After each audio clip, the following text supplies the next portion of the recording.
9वीं सारायण तीर्थ में सौनक आदि 88,000 ऋषियों ने श्री सूत जी से पूछा कि हे प्रभु, इस घोर कलयुग में वेद विद्या रहित मनुष्यों को प्रभु भक्ति किस प्रकार मिलेगी तथा उनका उद्धार कैसे होगा। इसलिए हे मुनि श्रेष्ठ को ये तब कहिए और व्रत बताइए जिससे थोड़े समय में पूर्ण प्राप्त होए तथा मनमांछित फल मिले। और उस कथा सुनने को हमारी हार्दिक इच्छा। सर्वशास्त्र ज्ञाता श्री सूत जी बोले कि हे वैष्णव में पूज्य, आप सबने प्राणियों के हित की बात पहुंची है और अब मैं उस श्रेष्ठ व्रत को आप लोगों से कहूँगा जिस व्रत को श्री नारायण जी ने लक्ष्मी नारायण से पूछा था और लक्ष्मी पति ने मुनि श्रेष्ठ नारद से कहा था। सो ध्यान से सुनिए। बोलिए श्री लक्ष्मी नारायण भगवान की जय। एक समय योगी राम नारद जी दूसरों के हित की इच्छा से अनेक लोकों में घूमते हुए मृतलोक में आ पहुंचे और यहाँ अनेक योनियों में जन्मे हुए प्रायः सभी मनुष्यों को अपने कर्मों के द्वारा अनेक दुखों से पीड़ित देख करके सोचा कि इस यत्न के करने से दुखों का नाश हो सकेगा। और ऐसा मन में सोच करके वे श्रेष्ठ नारद विष्णु लोक को गए और वहाँ श्वेत वर्ण और 4 भुजाओं वाले जीवों के इस नारायण जी को देखा और जिनके हाथों में शंख चक्र गदा और पद्म थे तथा वरमाला पहने हुए थे। और उन्हें देख करके श्री नारद जी स्तुति करने लगे कि हे भगवान, आप अत्यंत शक्ति से संपन्न हैं, मन तथा वाणी भी आपको नहीं पा सकती है, आपका आदि मध्य और अंत नहीं है, निर्गुण स्वरूप और सृष्टि कारण भूतवा भक्तों के दुखों को नष्ट करने वाले हो और आपको मेरा बारंबार नमस्कार है। बोलिए श्री लक्ष्मी नारायण भगवान की जय। श्री नारद जी से इस प्रकार की स्तुति सुन करके विष्णु भगवान बोले कि हे मुनि श्रेष्ठ, आपके मन में क्या है और आपका यहाँ किस काम के लिए आगमन हुआ है, निसंकोच कहो। तब नारद मुनि बोले कि मृतलोक में सब मनुष्य जो अनेक योनियों में पैदा हुए हैं, आपने अपने कर्मों के द्वारा अनेक प्रकार के दुखों से दुखी हो रहे हैं। हे नाथ, मुझ पर दया रखते हो तो बतलाइए उन मनुष्यों के सब दुख थोड़े ही प्रयत्न से कैसे दूर हो सकते हैं। श्री विष्णु भगवान जी बोले कि हे नारद, मनुष्यों की भलाई के लिए तुमने बहुत अच्छी बात पूछी है और जिस काम के करने से मनुष्य मोह से छूट जाता है वह मैं कहता हूँ सो सुनो। बहुत पुण्य देने वाला स्वर्ग तथा मृतलोक दोनों में दुर्लभ श्री सत्यनारायण भगवान का व्रत है और आज मैं प्रेम बस होकर के तुमसे कहता हूँ श्री सत्यनारायण भगवान का यह व्रत अच्छी तरह विधि पूर्वक संपन्न करके मनुष्य आयु पर्यंत यहाँ सुख भोग करके मोक्ष को प्राप्त करता है। बोलिए श्री सत्यनारायण भगवान की। श्री विष्णु भगवान के वचन सुन करके नारद मुनि बोले कि उस व्रत का क्या फल है और क्या विधान है और किसने यह व्रत किया है और किस दिन यह व्रत करना चाहिए। हे भगवान, इसको विस्तार से बतलाइए। भगवान बोले कि हे नारद, दुख शोक आदि को दूर करने वाला, धन धान्य को बढ़ाने वाला, सौभाग्य तथा संतान को देने वाला यह व्रत सब स्थानों पर विजय करने वाला है और भक्ति और श्रद्धा के साथ किसी भी दिन संध्या या सुबह के समय श्री सत्यनारायण भगवान का ब्राह्मणों और बंधुओं के साथ धर्मपरायण होकर के पूजा करें और भक्ति भाव से नववेद प्रसाद केले का फल और घी दूध और गेहूं का चूरमा सवाया लेवें और गेहूं के अभाव में साठी का चूर्ण शक्कर तथा गुड़ लें और श्रद्धा भाव से भगवान को अर्पण करें तथा बंधुओं सहित ब्राह्मणों को भोजन करवाएं। तत्पश्चात स्वयं भोजन करें और अंत में भजन आदि का आचरण करके श्री सत्यनारायण भगवान का स्मरण करते हुए समय व्यतीत करें और इस तरह व्रत करने पर मनुष्य की सभी इच्छाएं निश्चय ही पूरी होती हैं। विशेषकर कलिकाल में इससे सरल कोई उपाय नहीं है। बोलिए श्री सत्यनारायण भगवान की जय। श्री लक्ष्मी नारायण भगवान की जय।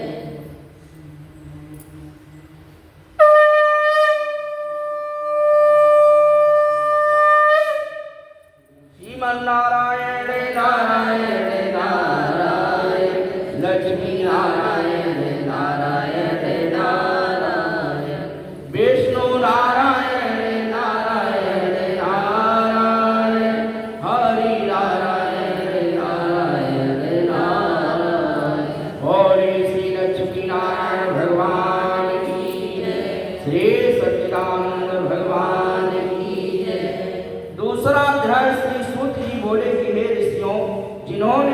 पहले इस व्रत को किया था उसका इतिहास कहता हूँ, ध्यान से श्रवण करो। सुंदर काशीपुरी नगरी में एक अत्यंत गरीब ब्राह्मण रहता था। वह भूख और प्यास से विचलित पृथ्वी पर घूमता था और ब्राह्मणों से प्रेम भाव रखने वाले श्री भगवान ने ब्राह्मण को दुखी देख करके एक बूढ़े ब्राह्मण का रूप धारण किया और उसके पास जाकर के आदर के साथ पूछा कि हे विप्र, आप अत्यंत दुखी होकर के इस पृथ्वी पर क्यों घूमते हैं? हे श्रेष्ठ ब्राह्मण, या सब मुझसे कहो, मैं सुनना चाहता हूँ। ब्राह्मण बोला कि मैं निर्धन ब्राह्मण हूँ और भिक्षा के लिए पृथ्वी पर घूमता हूँ। हे भगवान, यदि आप इससे छुटकारा पाने का कोई उपाय जानते हो तो कृपा करके बतलाइए। वृद्ध ब्राह्मण बोला कि घोर कलयुग में श्री सत्यनारायण भगवान मनवांछित फल देने वाले हैं, इसलिए हे ब्राह्मण तू उनका पूजन कर और जिसके करने से मनुष्य सब दुखों से मुक्त होता है। ब्राह्मण को व्रत का सारा विधान बतला करके बूढ़े ब्राह्मण का रूप धारण करने वाले श्री सत्यनारायण भगवान अंतर ध्यान हो गए और जिस व्रत को वृद्ध ब्राह्मण ने बतलाया है मैं उसको अवश्य करूंगा।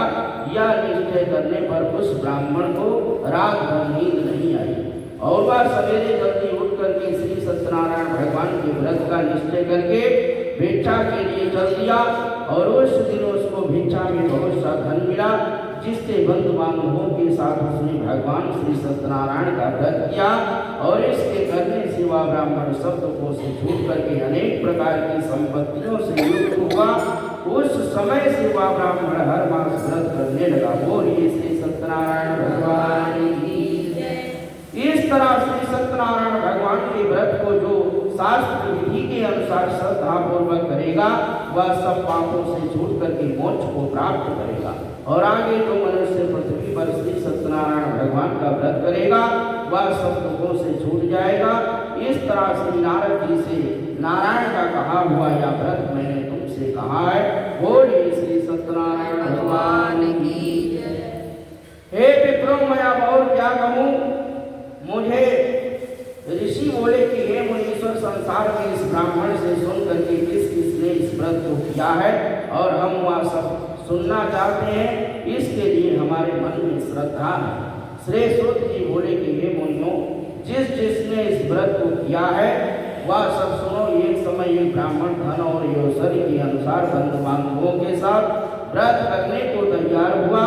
उसी समय एक लकड़ी बेचने वाला बूढ़ा आदमी आया और लकड़ियों को बाहर रख करके ब्राह्मण के मकान में गया और प्यास से दुखी लकड़हारा उनको व्रत करते हुए देख करके ब्राह्मण को नमस्कार करके कहने लगा कि आप क्या कर रहे हैं और इसके करने से क्या फल मिलता है, कृपा करके मुझसे कहो। बोलिए श्री नारायण भगवान की। ब्राह्मण ने कहा कि सब मनोकामनाओं को पूरा करने वाला यह श्री सत्यनारायण भगवान का व्रत है और इनकी ही कृपा से मेरे यहाँ धन धान्य आदि की वृद्धि हुई है। ब्राह्मण से इस व्रत के बारे में जान करके लकड़हारा बहुत प्रसन्न हुआ और चरणामृत लेकर के और प्रसाद खाने के बाद अपने घर को गया।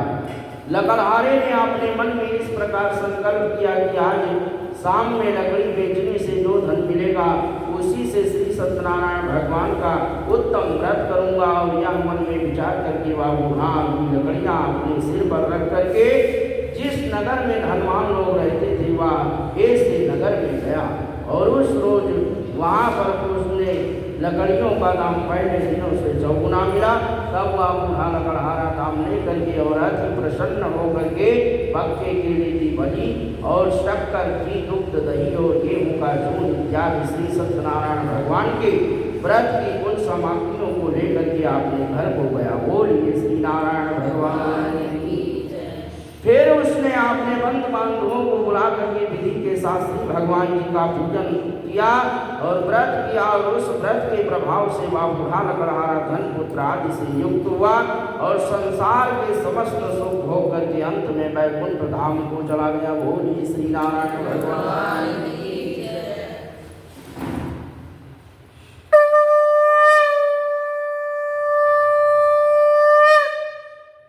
नारायण नारायण नारायण लक्ष्मी नारायण नारायण नारायण कृष्ण नारायण नारायण नारायण हरि नारायण नारायण नारायण।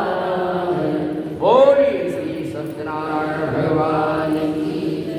तीसरा अध्याय श्री सूत जी बोले कि हे श्रेष्ठ मुनियों, आगे की कथा कहता हूँ सो सुनो। बहुत समय पहले उल्का नाम का एक बुद्धिमान राजा था। वह सत्य वक्ता और जितेंद्रिय था। प्रतिदिन देव स्थानों पर जाता था तथा गरीबों को धन दे करके उनके कष्ट को दूर करता था। उसकी पत्नी कमल के समान मुख वाली सती साध्वी थी और भद्रशिला नदी के तट पर उन दोनों ने श्री सत्यनारायण भगवान का व्रत किया। और उस समय वहाँ एक साधु नामक वैश्य आया और उसके पास व्यापार के लिए बहुत सा धन था। और वह नाव को किनारे पर ठहरा करके राजा के पास आ गया और राजा को व्रत करते हुए देख करके विनय के साथ पूछने लगा कि हे राजन, भक्ति युक्त चित्त से यहाँ आप क्या कर रहे हैं? मेरी सुनने की इच्छा है, सो आप या मुझे बतलाइए। राजा बोला कि हे साधु, अपने बंधु बांधवों के साथ पुत्र आदि की प्राप्ति के लिए या महाशक्तिवान श्री सत्यनारायण भगवान का व्रत व पूजन किया जा रहा है। और राजा के वचन सुनकर के साधु आदर से बोला कि हे राजन, मुझसे इसका सब विधान कहो, मैं भी आपकी कथा अनुसार इस व्रत को करूँगा। मेरी भी कोई संतान नहीं है और इससे निश्चय ही होएगी। राजा से सब विधान सुन करके व्यापार से निवृत्त होकर के वह आनंद के साथ अपने घर गया और साधु वैश्य ने अपनी स्त्री से संतान देने वाले उस व्रत का समाचार सुनाया और प्रण किया कि जब मेरे संतान होंगे तब मैं इस व्रत को करूँगा। साधु ने ऐसे वचन अपनी स्त्री लीलावती से कहे। एक दिन उसकी स्त्री लीलावती पति के साथ आनंदित होकर के सांसारिक धर्म में प्रवृत्त होकर के श्री सत्यनारायण भगवान की कृपा से गर्भवती हो गई तथा 10वें महीने में उसके एक सुंदर कन्या का जन्म हुआ। दिनों दिन वह इस तरह बढ़ने लगी जैसे शुक्ल पक्ष का चंद्रमा बढ़ता है। कन्या का नाम कलावती रखा गया। तब लीलावती ने मीठे शब्दों में अपने पति से कहा कि जो आपने संकल्प किया था कि श्री भगवान का व्रत करूंगा, अब आप उसे पूरा करिए। साधु बोला कि हे प्रिय, इसके विवाह पर करूंगा। और इस प्रकार अपनी पत्नी को आश्वासन दे करके वह नगर को व्यापार करने के लिए चल दिया। धीरे धीरे कलावती पितृगृह में दिनों दिन बढ़ने लगी और लौटने पर साधु ने जब नगर में सखियों के साथ अपनी पुत्री को खेलती हुई देखा तो तुरंत दूध बुला करके कहा कि पुत्री के लिए कोई सुयोग वर देख करके लाओ। साधु नामक वैश्य की आज्ञा पा करके दूध पंचन नगर पहुंचा और वहां पर बड़ी खोज करके और देखभाल करके लड़की के लिए सुयोग बड़ी पुत्र को ले आया। बोलिए श्री लक्ष्मी नारायण भगवान की। उस सुयोग लड़के को देख करके साधु ने अपने बंधु बांधवों सहित प्रसन्नचित होकर के अपने पुत्री का विवाह उसके साथ कर दिया। किंतु दुर्भाग्य से विवाह के समय भी वह व्रत करना भूल गया। तब श्री भगवान क्रोधित हो गए और उन्होंने वैश्य को श्राप दिया कि तुम्हें दारुण दुख प्राप्त होगा। अपने कार्य में कुशल साधु बनिया जमाता सहित नावों को देख करके व्यापार करने के लिए समुद्र के समीप स्थित रथपुर नगर में गया। वहाँ दोनों ससुर जमाई चंद्र के राजा के उस नगर में व्यापार करने लगे और श्री भगवान की माया से प्रेरित कोई चोर राजा का धन चुरा करके भागा जा रहा था। किंतु राजा के दूतों को आता देख करके चोर ने घबरा करके भागते हुए राजा के धन को वहीं कर दिया जहाँ वो ससुर जमाई ठहरे हुए थे। बोलिए श्री लक्ष्मी नारायण भगवान।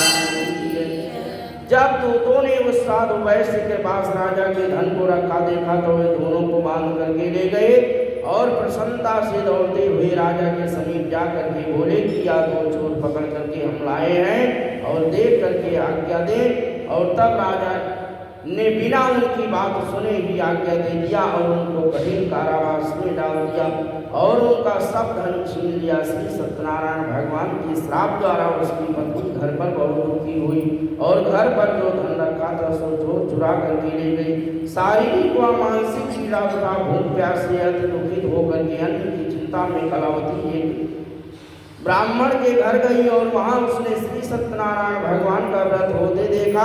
फिर कथा सुनी तथा प्रसाद ग्रहण करके रात को घर आई। माता ने कलावती से कहा कि हे पुत्री, अब तक तो कहाँ रही हुआ, तेरे मन में क्या है? कलावती बोली कि हे माता, मैंने एक ब्राह्मण के घर श्री सत्यनारायण भगवान का व्रत होते देखा है। बोलिए श्री लक्ष्मी नारायण भगवान। कलावती का वचन सुन करके लीलावती भगवान के पूजन की तैयारी करने लगी और लीलावती ने परिवार और बंधुओं सहित श्री सत्यनारायण भगवान का पूजन किया और वर मांगा कि मेरे पति और दामाद शीघ्र आ जाओ। साथ ही प्रार्थना की कि हम सबका अपराध क्षमा करो। श्री सत्यनारायण भगवान इस व्रत से संतुष्ट हो गए और राजा चंद्रकेत को स्वप्न में दर्शन दे करके कहा कि हे राजन, जिन दोनों वैश्यों को तुमने कैद कर रखा है वह निर्दोष है और उन्हें प्रातः ही छोड़ दो और उनका सब धन जो तुमने ग्रहण किया है सो दे दो, नहीं तो मैं तेरा धन राजपुत्र आदि सब नष्ट कर दूंगा।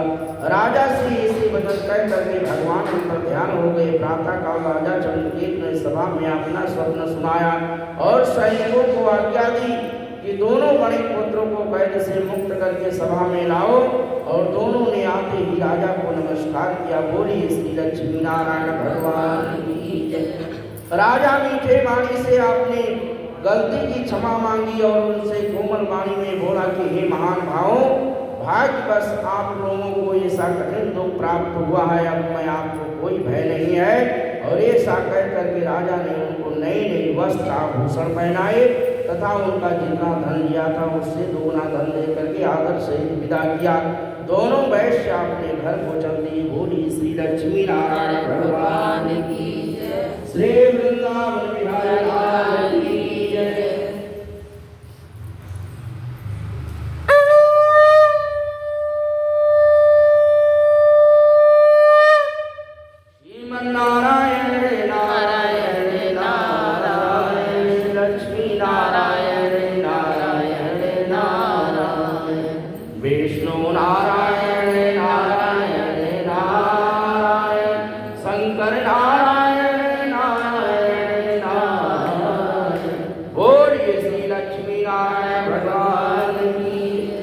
चौथा अध्याय श्री सूत जी बोले कि वैश्य ने मंगलाचार करके यात्रा आरंभ की और आपने नगर को चला और उसके थोड़ी दूर निकलने पर दंडी वेशधारी श्री सत्यनारायण भगवान ने उससे पूछा कि हे साधु, तेरी नाव में क्या है? अभिमानी बड़ी खस्ता हुआ बोला कि हे दंडी, आप क्यों पूछते हो? धन लेने की इच्छा है, मेरी नाव में तो बेल और पत्ते भरे हुए हैं। वैश्य का कठोर वचन सुन करके श्री भगवान ने कहा कि तुम्हारा वचन सत्य हो। दंडी ऐसा कह करके वहां से दूर चले गए और कुछ दूर जाकर के समुद्र के किनारे बैठ गए। दंडी के जाने के बाद वैश्य ने नित्य क्रिया करने के बाद नाव को ऊंची उठी देख करके अचंभा किया। तब नाव में बेल पत्ते आदि देख करके मूर्छित होकर के जमीन पर गिर पड़ा और फिर मूर्छा खुलने पर अत्यंत शोक प्रकट करने लगा। तब उसका दामाद बोला कि आप शोक न करें, यह दंडी महाराज का श्राप है, था उनके शरण में चलना चाहिए, तभी हमारी मनोकामना पूरी होगी। दामाद के वचन सुन करके दंडी महाराज के पास पहुंचा और अत्यंत भक्ति भाव से नमस्कार करके बोला कि मैंने जो आपसे असत्य वचन कहे थे उसको क्षमा करें। और ऐसा कह करके महान शोकातुर होकर के रोने लगा। तब दंडी भगवान बोले कि हे बड़े पुत्र, मेरी आज्ञा से तू बार बार तुम्हें दुख प्राप्त हुआ है और तू मेरी पूजा से विमुख हुआ है। साथ बोला कि हे भगवान, आपकी माया से मोहित ब्राह्मण भी आपके रूप को नहीं जानते हैं, तब मैं अज्ञानी कैसे जान सकता हूँ? आप प्रसन्न होइए, मैं सामर्थ्य के अनुसार आपकी पूजा करूँगा और मेरी रक्षा करो और पहले के समान नौका में धन भर दो। और उसके भक्ति युक्त वचन सुन करके श्री सत्यनारायण भगवान प्रसन्न हो गए। बोलिए श्री लक्ष्मी नारायण भगवान की जय। उसके इच्छा अनुसार वर दे करके अंतर ध्यान हो गए। तब उन्होंने नाव पर आकर के देखा कि नाव धन से परिपूर्ण है। फिर वह भगवान श्री सत्यनारायण का पूजन करके साथियों सहित अपने नगर को चला। जब वह अपने नगर के निकट पहुंचा तब उसने अपने एक दूत को घर भेजा। दूत ने साधु नामक वैश्य के घर जाकर के उसकी स्त्री को नमस्कार किया और आपके पति और आपके दामाद सहित इस नगर के समीप आ गए हैं। ऐसा वचन सुन करके साधु की स्त्री ने बड़े हर्ष के साथ सत्यदेव का पूजन करके पुत्री से कहा कि मैं अपने पति के दर्शन को जाती हूँ, तो कार्य पूर्ण करके शीघ्र आना। परंतु माता के इसी वचन सुन करके कलावती प्रसाद छोड़ करके पति के दर्शन के लिए चली गई और प्रसाद की अवज्ञा के कारण सत्यदेव रुष्ट हो गए। बोलिए श्री लक्ष्मी नारायण भगवान की जय। और उसके पति को नाव से पानी में डुबो दिया। कलावती अपने पति को न न देख करके रोती हुई जमीन पर गिर गई और इस तरह नौका को डूबा हुआ तथा कन्या को रोती हुई देख करके साधु दुखित होकर के बोला कि हे भगवान, मुझसे या मेरे परिवार से जो भूल हुई है उसे क्षमा करो। उसके दीन वचन सुन करके सत्यदेव भगवान प्रसन्न हो गए और आकाशवाणी हुई कि हे साधु वैश्य, तेरी कन्या मेरे प्रसाद को छोड़ करके आई है, इसलिए इसका पति अदृश्य हुआ है। यदि वह घर जा करके प्रसाद खा के लौटे तो इसे पति अवश्य मिलेगा। ऐसी आकाशवाणी सुन करके कलावती ने घर पहुंच करके प्रसाद खाया और फिर आ करके पति के दर्शन किए। तत्पश्चात साधु ने बंद बांधवों सहित श्री सत्यनारायण भगवान का विधि पूर्वक पूजन किया और उस दिन से वह हर पूर्णिमा को श्री सत्यनारायण भगवान का पूजन करने लगा और फिर इस लोक का सुख भोग करके अंत में स्वर्ग लोक को चला गया। बोलिए श्री लक्ष्मी नारायण भगवान की।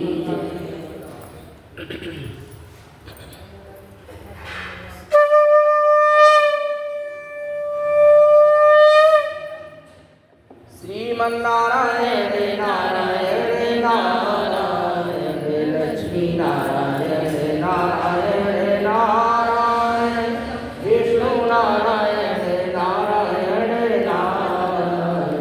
बोलिए श्री सत्यनारायण भगवान की जय।